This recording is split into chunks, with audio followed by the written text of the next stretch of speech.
Hey there, Jim Gavigan, Industrial Insight. It is Tuesday, May 27th. A little late getting 2 minutes on Tuesday out today, and I realized that I didn't post last week. Sorry about that.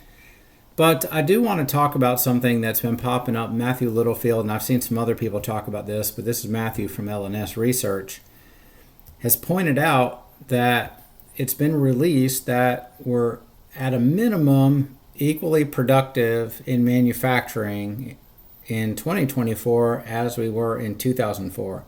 However, other than automotive, pretty much every other industry is flat to down. And I want to get everybody's take on what they think is the problem because I'm not surprised.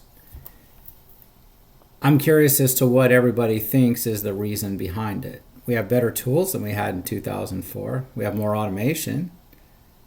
We have more things in our favor in 2024 than we had in 2004. So why less productivity across the industrial sector?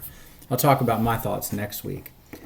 But I think it's very interesting too, and I want to get everybody's take on this, is if you look here around 2020, most industries had a spike in productivity. I want to get everybody's take on why they think that is, but literally almost every industry spiked up in productivity going through the really crazy, tough COVID times. What do y'all think? I got my ideas on that. We'll talk about that again next week as well, but I want your comments below.